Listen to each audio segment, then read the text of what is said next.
Careful,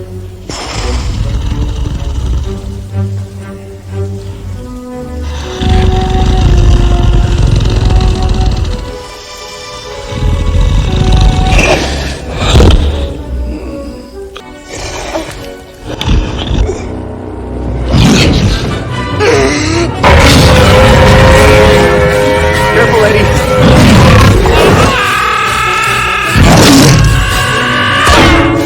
Kamusta kayong lahat? Nandito na naman tayo sa Filipino Chill Recap. At ngayon, pag-uusapan natin ang family, comedy film na tinatawag na Baby's Day Out. Maghanda na kayo dahil sa mga spoilers na darating. Nagsisimula ang pelikula nang makita natin si Hilbertini ang yaya ng pilyong si Baby. Matagal na niyang inaalagaan ang bata mula pa nang isinilang at araw-araw ay binabasa ang parehong kwento para makatulog. Ang libro ay tungkol sa isang yaya na nagdadala kay Baby Bo sa mga pakikipagsapalaran sa lungsod. Pagkatapos ng almusal, sumakay sila sa malaking asol na bus at nakilala ang ilang mga magagandang lugar gaya ng mall, zoo, parke, at isang gusaling ginagawa pa lamang. Ngumaga iyon nang ipaalam ni Lorraine Cotwell sa kanyang asawa na kumuha siya ng baby photographer para kuhanan ng larawan ang kanilang anak. Tinanong ni Bennington kung bakit gusto ng kanyang asawa ang mga larawang iyon, at ibinunyag ng babae na gusto niyang makita ng lahat ang larawan ng pinaka-cute na bata sa bayan sa mga pahayagan. Samantala, si Charlie, ang photographer, kasama ang kanyang assistant ay papunta sa bahay ng Cotwell nang sila ay maarang ng tatlong mandiraya. Ninakaw nila ang kanilang mga damit para makapasok sa mansion. Habang nagsasabi ng paalam si Bennington sa kanyang pamilya at umaalis papuntang trabaho, dumating na ang mga impostor sa mansion gamit ang kanilang ninakaw na van. Agad, inihanda ni Hilbertini si Baby para sa photoshoot habang naghahanda naman si Lorraine. Inihanda ni na Eddie at ang kanyang mga kasama ang lahat ng kagamitan at hinihintay ang pagdating ng bata, na pumasok sa kwarto kasama ang kanyang yaya, ina, at ang butler. Sinabi ni Lorraine sa umano'y photographer na gusto niya ng ilang individual photos ng bata, at nais din niyang kumuha ng ilang larawan kasama ang kanyang anak. Sa dahilan na kailangan daw ang buong atensyon ng bata para makakuha ng perfect na larawan, pinakiusapan ni Eddie ang tatlo na lumabas muna sa kwarto ng ilang minuto para hindi maistorbo ang bata. Nag-alinlangan si Hilbertini sa kahilingan ngunit sumunod si Lorraine sa direksyon ng photographer. Bago siya umalis, sinabihan siya ng lalaki na magpalit ng damit dahil baka ma-overpower ng flashy outfit niya ang ganda ng bata sa mga larawan. Sa panahong iyon, tumakbo si Lorraine sa kanyang kwarto upang maghanap ng ibang damit, at iniutos ni Hilbertini kay Eddie na basahin ang paboritong libro ni Bink kung sakaling mag-alala ang bata. Pagkatapos umalis, isinara ng butler ang pinto at nakatakas ang mga mandiraya kasama ang bata sa pamamagitan ng bintana. Sumakay sila sa van kasama ang bata at dinala ang libro upang matulog siya sa susunod na ilang oras. Ilang minuto lang, huminto sila sa gitna ng gubat at nagtanggal ng kanilang disguises bago tumakas gamit ang ibang sasakyan. Pagbalik ni na Lorraine at Hilbertini sa kwarto, napansin nilang walang tao. Labis ang pangungulila ni Lorraine nang makita ang abiso mula sa mga kriminal. Natanggap din ni Bennington ang sulat at agad niyang tinawagan ang pulis. Humihingi ang mga kriminal ng $5 milyon para maibalik ang bata, at sinabi sa sulat na ilalagay ang pera sa loob ng garbage bag sa likod ng pabrika. Pagdating nila sa kanilang tagwan, pinalitan ni Norby ang damit ng bata para hindi siya makilala ng iba. Inihanda naman ni Vico ang bote at ibinuhos ang gatas sa kalbo niyang ulo para subukan ang tamang temperatura. Galit dahil nasunog ang kanyang ulo, sinapak ni Norby si Vico sa likod ng ulo at nagsimula silang mag-away. Nakita ito ng bata at napatawa siya, tuwang-tuwa habang pinapanood ang eksena. Hawak na ang bote, dinala ni Norby ang bata sa kanyang kwarto at kinanta siya para makatulog. Lumipas ang ilang minuto, pero gising pa rin ang bata. Nagpa siya si Norby na baguhin ang estratehiya at sinimulang basahin ang kwento mula sa librong ibinigay ng yaya. Samantala, sa Cotwell Mansion, ang mga ahente ng FBI ay nangongolekta ng DNA samples mula sa mga kriminal. Pero hindi makapagpigil si Lorraine habang nawawala ang kanyang anak. Malapit na siyang lumabas para hanapin ang bata nang lumitaw ang isa sa mga investigator at sinubukang pigilan siya. Sinasabi ng lalaki na ilalagay lamang niya ang sarili sa panganib kung lalabas siya, at tiniyak na ang pinakamainam na paraan para matulungan ay manatili siyang ligtas. Lumipas ang ilang oras at nakatulog na si Norby habang binabasa ang kwento. Samantala, gising pa rin ang bata at binabalikan ang bawat pahina ng libro. Sa isang punto, may dumating na kalapati sa bintana at naalala ng bata na nakita niya ang hayop sa libro. Sinundan niya ang ibon at umakyat sa terrace. Nakikita niya ang mga kriminal na nakaupo sa sofa at napatawa siya habang nag-aaway sila. You spit on me! I did not!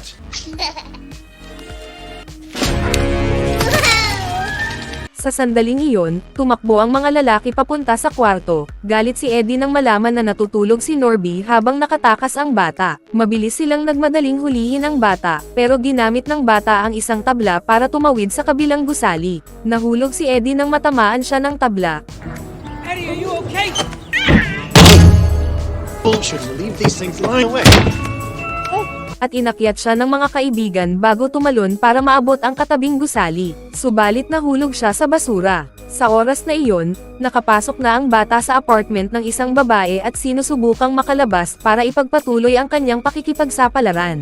Sa kabutihang palad o malas, hindi napansin ng residente ang bata at nakalabas siya nang buksan ng babae ang pinto para salubungin ang delivery man. Pumasok ang bata sa elevator at lumabas sa gusali habang tinutulungan ng mga goofs ang kanilang kaibigan mula sa garbage can. Tahimik siyang gumapang sa bangkita at sumakay sa aswal na bus, nakapareho ng nasa libro niya. Habang sinusubukang buuin ni Eddie ang sarili, nakikita niya ang $5 milyon na papalayo na kasama ang ibang pasahero.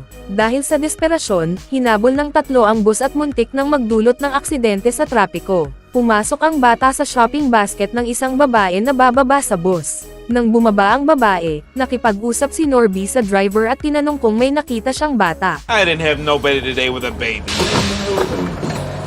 He must have got off! Nag-alala ang lalaki at nakipag-ugnayan sa mga empleyado sa kumpanya para alamin kung may nawawalang bata. Nang masiguro ni Norby na wala sa bus ang bata, nakita ni Vico ang bata sa basket. Sinimulan nilang habulin ang babae, na natakot at nilabanan sila. Lumabas ang bata sa basket, gumapang sa mall, at nakalitaw sa mga bata sa daycare. Nang kunin ng isang ina ang anak niya, nakapasok ang bata sa stroller at kinuha pa ang bote ng batang babae bago umalis sa lugar at sumakay sa taxi habang hinahanap siya ng tatlong lalaki. Ngunit nang makita nila ang bata, huli na at muling nakatakas ito. Sa gitna ng hapon, nakatanggap si Bennington ng tawag mula sa isang lalaki na may impormasyon tungkol sa kinaroroonan ng anak niya. Ilang minuto lang, pumunta sila kasama si Dale, ang ahenteng namumuno sa kaso. Humingi ng pera ang lalaki kapalit ng impormasyon. Matapos matanggap ang bayad, sinabi niya na ang bata ay nasa gusali sa kabilang kalye. Pumasok ang mga ahente sa apartment ni Mrs. McGray para hanapin ang bata at nakilala ng mag-asawa ang mga anak ng babae nang pumasok sila sa kwarto. Naniniwala si Lorraine na nahanap na niya ang anak niya, pero agad niyang natuklasan na hindi iyon si Bing. Humingi siya ng paumanhin sa babae sa abala at sinabi ni Mrs. McGray na patuloy siyang ipagdarasal na matagpuan ni Lorraine ang kanyang anak. Pagparada ng taxi, bumaba ang bata at nakita ang zoo. Para ipagpatuloy ang kanyang pakikipagsapalaran mula sa libro, tumawid siya sa kalye at umaasa sa tulong ng kanyang guardian, Angel, para hindi masagasaan.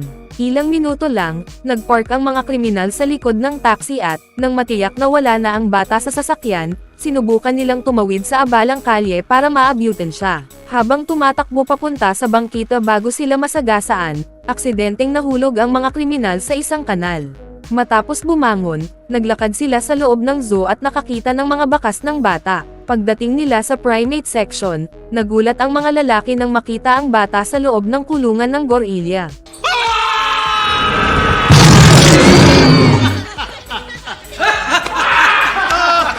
The kid's in the gorilla cage. Mukhang tinanggap ng hayop ang bata bilang anak. Nang subukan ni Vico na kunin siya, tinamaan siya ng gorilla sa kamay. Sumigaw siya sa sakit at nag-isip si Eddie ng bagong plano para mahuli ang bata. Iniutos niya kay Norby na gumamit ng walis upang hilahin ang bata sa damit habang sinusubukan ni Eddie na ilihis ang atensyon ng gorilla. Ngunit na-realize ng gorilla ang nangyayari at muling hinugot ang bata, sakay tinapon si Norby palayo.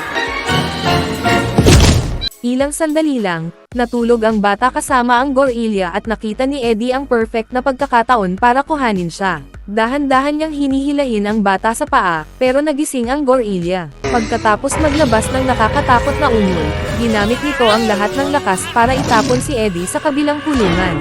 Pagbukas ng pinto, sinamahan ng hayop ang bata sa labas. Dumaan ang bata sa ilalim ng mga bakal at nakatakas, habang kinailangan pang iligtas si Eddie ng kanyang mga kaibigan. Sa mansion, naalala ni Lorraine na noong umaga, ang pinakagusto lang niya ay makita ang larawan ng anak niya sa pahayagan. Nang hapon, natupad ang kanyang hiling, pero hindi sa paraan na inaasahan niya. Sa kabila ng lahat ng abalang nangyari simula nang kunin nila ang bata, nagdesisyon ang mga kriminal na huwag na sa kanilang premyo at ipagpatuloy ang habulan sa bata. Nagmamaneho sila sa buong bayan gamit ang kanilang lumang van. Nang makita ni Vico ang bata, mabilis na nagpark si Eddie. Did baby pink Mrs. Uncle Eddie? Nagtago ang bata sa mga palumpong, pumasok sa tunnel, at nahuli siya ng mga lalaki sa kabilang dulo ng labasan. Matapos maisakatuparan ang kanilang misyon, bumalik sila sa van ngunit napansin ang mga pulis na naghahanap sa paligid at sinubukan nilang magtago para hindi mapansin. Naupo sila sa park bench at nang tanungin ng mga pulis, sinabi nilang nag-e-enjoy lang sila sa tanawin. Itinago ni Eddie ang bata sa ilalim ng kanyang coat habang nakikipag-usap siya sa pulis. Kumuha si Bink ng lighter mula sa bulsa at aksidenteng nagpasiklab ng apoy. Umabot ang apoy sa pantalon ng kriminal, kaya nagkagulo siya dahil hindi niya maipakita ang presensya ng bata. Nang makita ang kanilang kaibigan na nasa panganib, sinubukan ni Vico at Norby na mailihis ang atensyon ng mga pulis at maibalik si Eddie sa van. I'll be right with you.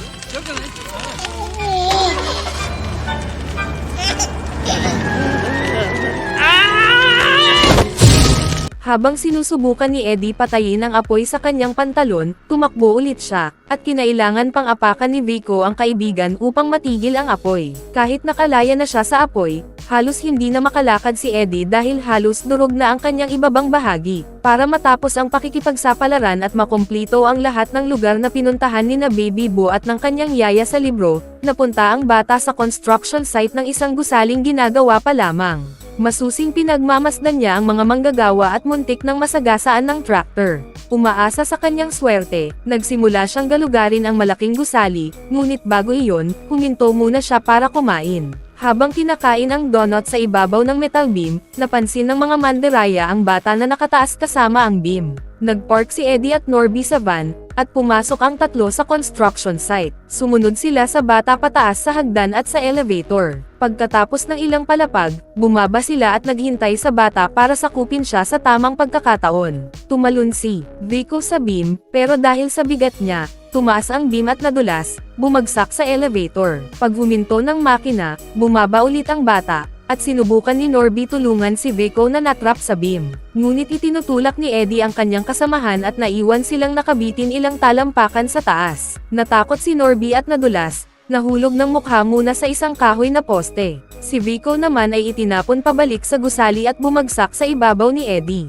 Ngunit hindi pa natatapos ang malas ni Norby, nang gumising siya at subukang bumangon, nadulas ulit at napunta sa isang cement mixer. Sa halip na tulungan siya, ipinagpatuloy ng kanyang mga kasama ang habulan sa bata. Iniutos ni Eddie kay Vico na tumalon sa elevator, at bawat kalamnan ng kanyang katawan ay tinamaan ng bagsak. Ilang segundo lang, nakatayo ulit siya, pero nagkaroon pa ng aksidente nang bumaba ang elevator.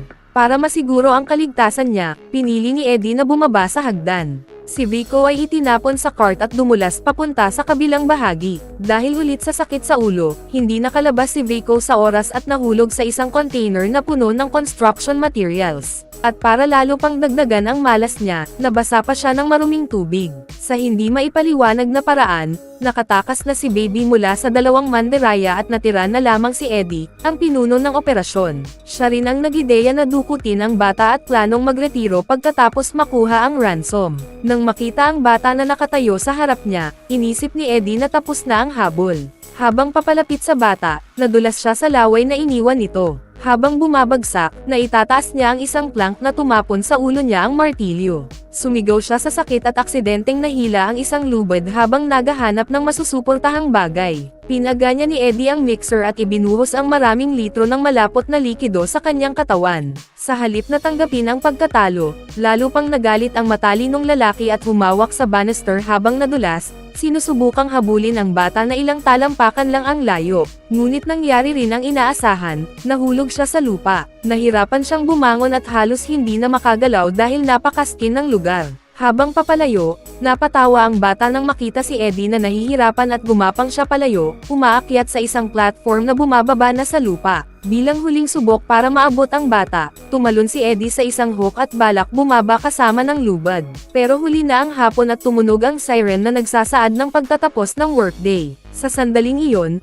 pinatay ang lahat ng makina at naghanda ng umalis ang mga empleyado. Bawat isa ay nagpaalam at umuwi para magpahinga. Naiwan si Eddie sa taas at nakikita ang kanyang pensyon na lumalayas muli. Napansin ng huling empleyado ang bata na gumagapang sa bangkita at nagpas siyang ipaalam sa mga awtoridad. Lumubog ang araw at si Eddie ay nakabitin pa rin, walang paraan para makababa. Sumigaw siya ng tulong sa kanyang mga kasama na pareho o mas malala pa ang kalagayan, kahit natakpan ng semento. Umakyat si Norby para tulungan siya at sinamahan siya ni Vico. Pagsapit ng gabi, dumating si Dale sa Cockwell Mansion dala ang balita. Ipinaalam niya sa mag-asawa na matapos ay report ng press ang pagkawala ni Baby, may ilang taong tumawag sa awtoridad at nagulat na may lalaking naghahanap ng nawawalang bata sa bus nung umaga. Sinabi rin ng isa na nakita ang bata na nag-iisa sa mall at sa zoo bandang alas 3 ng hapon, at sa huli ay nakita sa downtown park at sa construction site ng gusaling ginagawa pa lamang. Nang marinig ang sabi ng investigator, naalala ni Hilbertini na napuntahan na ni Baby ang lahat ng lugar na binanggit sa libro niya. Kaya may isa na lamang lugar na pwede niyang puntahan, ang bahay ng veteranong sundalo, kung saan bumisita si Hilbertini at Baby Bo kay Mr. Tinsel. Agad nagpadala ng ilang sasakyan ang FBI at sinamahan ang mag-asawa sa lugar, umaasang mahanap ang nawawalang bata. Tulad ng hinula ni Hilbertini, natapos ni Baby ang kanyang pakikipagsapalaran sa bahay ng veterano. Nang makita nila ang bata, nakilala siya ng isa sa mga matatandang sundalo dahil nakita nila ang bata sa balita.